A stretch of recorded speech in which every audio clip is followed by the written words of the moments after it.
I'm a cowgirl. This is my horse. A doom doom. Let's talk about stops. The best way to improve your stop is working on yourself. This is the only gadget you're going to need to improve your stop. It costs about 60 cents. So first of all, what is your cue?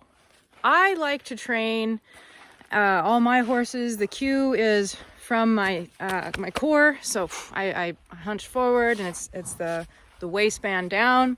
It is not throwing shoulders back. So many people get up here and think that's how you stop a horse. And I promise you, all that's going to do is fling their head in the air.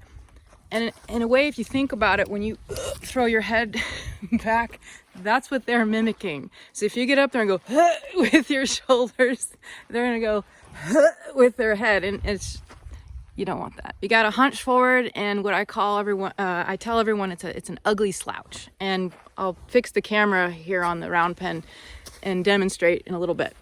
So one, the cue is from our core and our seat and our legs. It is not hauling back on the reins, okay? You use the reins after you cue with your seat. Then you go 1001, 1002, and then you go to the reins. Now, everyone thinks they're soft on the reins. Everyone thinks they're giving the horse enough time until I take the bridle away. And that's where this handy dandy piece of string comes in. Sparky modeling his blue string. The purpose is to mainly lighten us up and to get them softer in the bridle. We don't use the bridle until we have to. Is that right, Sparky? Man, I just wish my horse was more friendly. I collapsed in the middle. If I want him to go back, I stay in this position, put my feet forward, no hands, and now forward. It's all in the seat, it's all in the body. Collapse. Right here. Ah, got a bee in my hat. Why? Get out of here. Resisting the urge to throw those shoulders back. If I threw those shoulders back, his head would come up and his back would hollow. Not a good thing. You don't want that. Pick your skull. Collapse. Whew, just like that. Again, give him 1001, 1002. You say ho. If they don't listen, you back them up assertively. And if they don't listen to this, use the reins. So the order of operation is we get them to move forward at a walk first until we get really good. Then we go to the trot and then the lope. We pick a spot and we forecast, we think in our head that where we're going to stop 2 to 3 strides prior to that. Now in a lope, when you want to start getting that slide, you actually push them faster in those last 3 or 4 strides, and then you drop and you take all the energy out of it. We're not going to do that today. All we're working on today are the very beginnings, the fundamentals of a nice stop that then eventually will lead into a slide if you want to. So the order of operations, soft and pretty good in the bridle to begin with. Then we put this rope around their neck. We're going to ride them to our target 2 or 3 strides prior. We're going to drop our energy. We're going to collapse. Still not touching the rope, still not touching the reins. We're going to count 1001, 1002. If he doesn't actually stop within those 2 seconds, I go to the rope. And I put my feet forward, and I hold my backwards position, shoulders forward, not back, and I assertively back him up. If the rope doesn't work, because Sparky's been trained on the rope, if your horse doesn't understand the rope, then you give him first the chance with the rope, then you go to the reins and you assertively back him up with the reins. But first you've got to give him his 1001, 1002 with the rope. We're getting all tangled up, aren't we? Because keep in mind, he's learning this. This doesn't mean anything to your horse at first. If he hasn't felt this around his neck yet, it doesn't mean anything. So just like everything, we got to take our time and teach it to him. What are we doing here? It's all tangled up. There we go. Ah, it's like origami up here. Just gonna put my reins there to keep them out of the way. Okay, nice and clear right there on his neck. Use your legs and your rope to start turning your horse too. Same principle when trying to stop them without using a rope or reins. Give them a chance first. Like, what do they do when you just put a leg on him? If he doesn't listen, then you pick up the rope. 1001, 1002. I'm going to ask him to go left with my leg. Oh, we went into the rail instead, so we're going to back up. Now we're going to go forward. I'm going to ask him to turn left just off of my leg. What I mean by that is I'm pushing with my right leg and I stop. Now I'm going to back him up. No string, no reins. I'm going to ask him to go right. If he hadn't gone right, I would have picked up my string and laid it across his neck, the direction I want him to go, and give him that 1001, 1002. If that hadn't worked, then I would pick up the reins and go to reinforcing that cue with what he already knows, the bridle. The whole goal is to get him softer and more receptive to our aids. It's a common problem people seem to struggle with, that the horse is running through their hands, they're stiff, they're sour, they're being bratty, they're acting out. Well, a lot of the time it's us. We're too heavy with our hands, we're too grabby, we're too quick. I don't think there's a rider on the planet that wouldn't benefit from lightening up their hands, using the seat and the leg more, and the horse will thank you for it.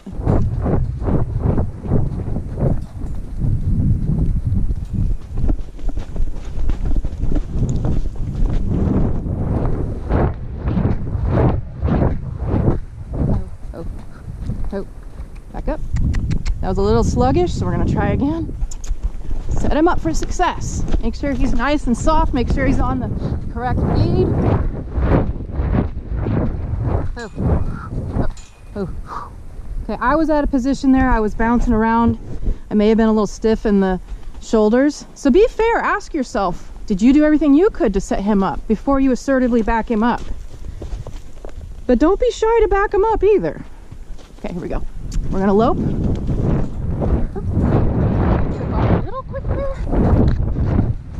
He's anticipating. We're gonna go out here with the camera can maybe see us. Feet forward, sitting down in my saddle. I popped up a little bit in my butt. These are all things to keep in mind when you're riding around. Are you down in your seat, or are you kind of standing in your stirrups? You're getting excited. Because it's fun when you first start riding without your bridle. We've all been taught. I don't know about you, but I was taught from an early age to ride their face. Oh, that was tight, huh? Ride their face. You start thinking this is the only way to control your horse. Well, I think that's just a recipe for not a very good relationship. Let me clarify before I get too many negative comments. I love dressage. I have an extensive background. So I have nothing against properly taking a horse in hand. And believe it, I have one in the barn, Carl. He prefers being held. So I do not think this is punishment whatsoever. I think it's great to help them supple and balance themselves, you know?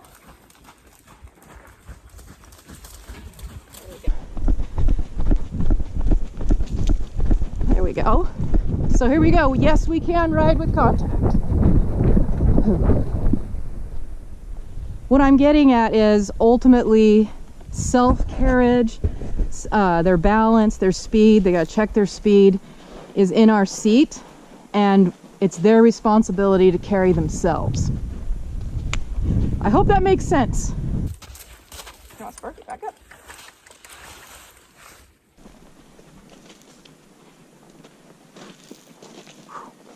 That was a little slow, so we're going to back up. First, we're going to ask with our rope. I've got my feet in position 1.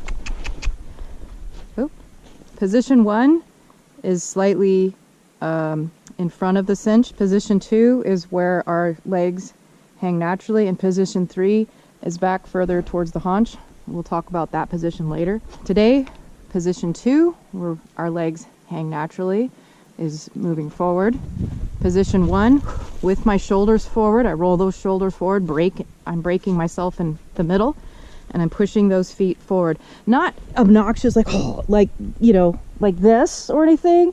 It's kind of a subtle movement. It's this. They can feel that. This with me collapsing. So when I sit up and keep my legs at position 2, he can feel that. I'm gonna pick a spot. I cannot emphasize enough the importance of picking a spot and riding to it, and knowing in advance where the maneuver is going to occur. If you're just out there running around and in a split second decide, oh, I'm going to shut it down, the horse needs time to, first of all, hear you and process. Now, the more you and your horse do things together, the more they start to seemingly read your mind. I think partially they can because of energy flow, and they're incredibly perceptive creatures. Whether you realize it or not, when you're thinking about a stop or you're thinking about a lope, they've already got the message. With Sparky for a lope, and we'll get to lope departures and all that someday, I just slide my, I don't want him to lose his reins here. We don't want to be tight either. I press my inside leg at position 2, my outside leg at position 3, and he goes into a left lead. Okay?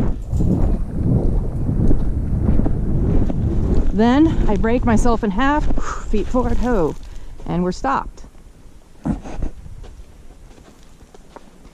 The more we do this, just like ballroom dancers, just like people who've been married for 10, 30, 40 years, not only do they start picking up on each other's real subtle cues, dog owners, we start looking like our dogs. Good thing I have a good looking dog. Because we just start sharing experiences, we start sharing learned behaviors. And that goes triple for horses. That's really where they take comfort. That is how they learn, is repetition. What's expected of him. He's not picking up the trot. Oh, he was trying to inspect his own pee puddle back there. All right. Oh, we're coming off the rail, so I'm going to correct that. So right now we're a little stiff, meaning him. Got his head a little higher than I like. So we're going to ask that to come down.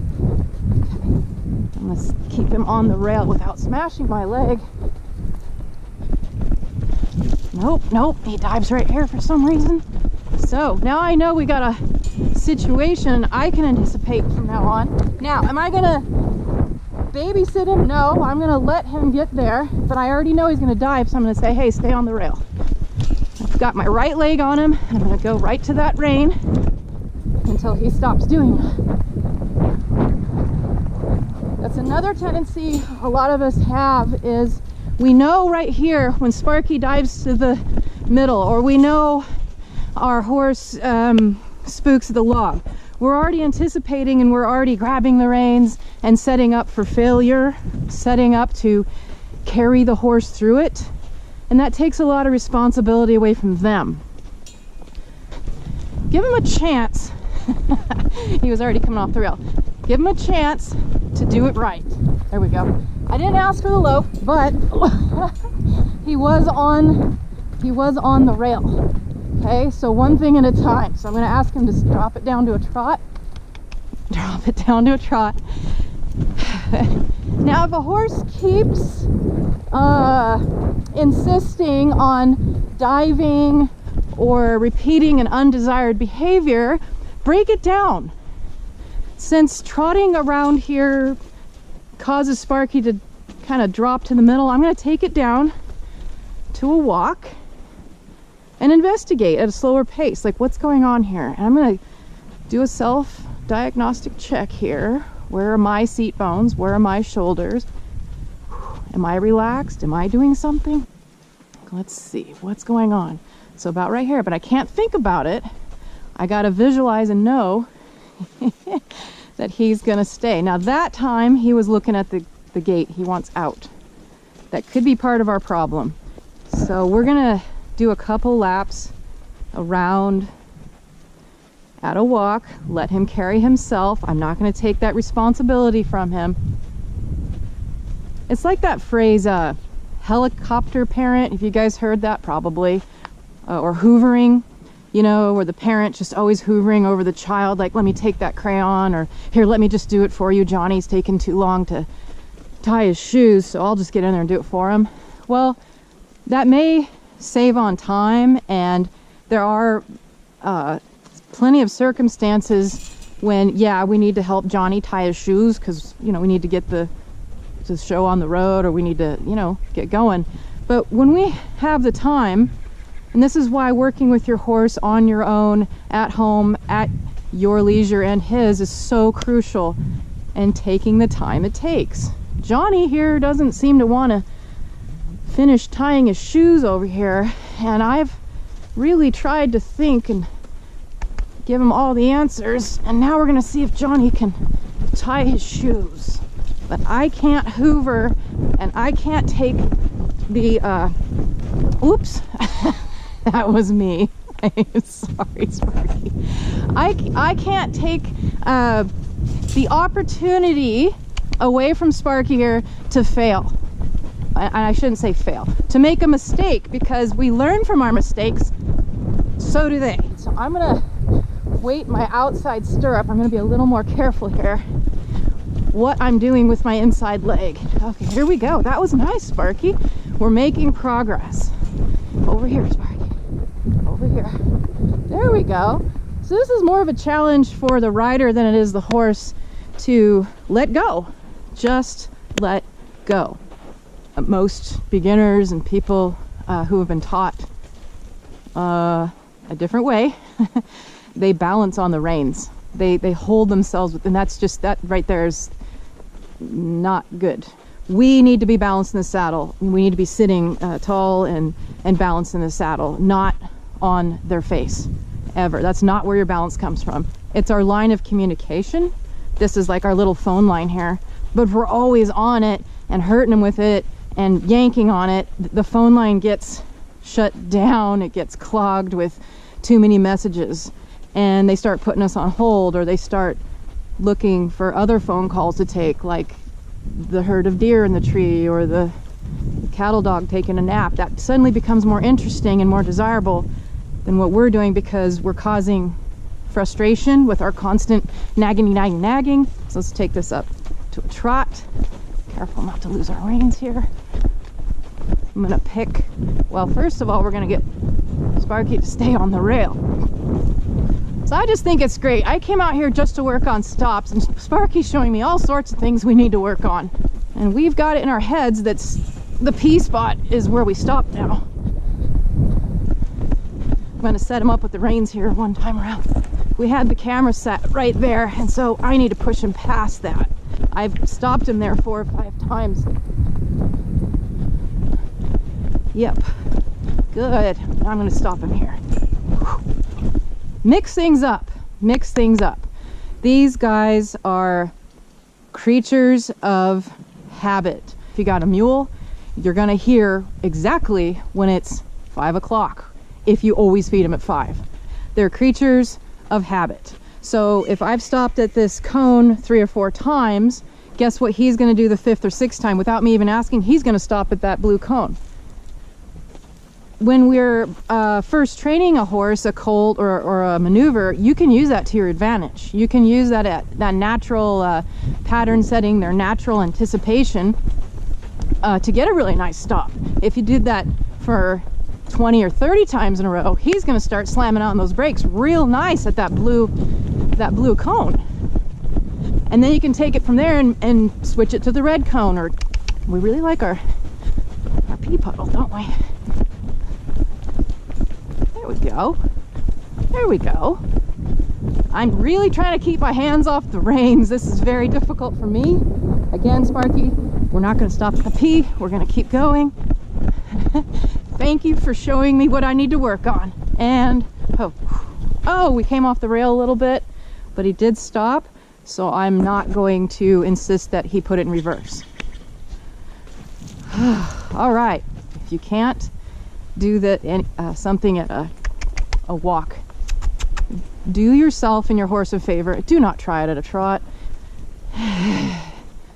And certainly don't take it up to a lope. Please, just don't. Even if you got away with it, and, oh, look what I can do, I can almost assure you it was ugly, upside down, confusing, and you keep pushing too fast, it's just going to complicate and cause more and more problems.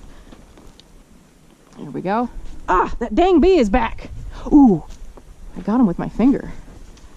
He went flying like a little baseball. Good job.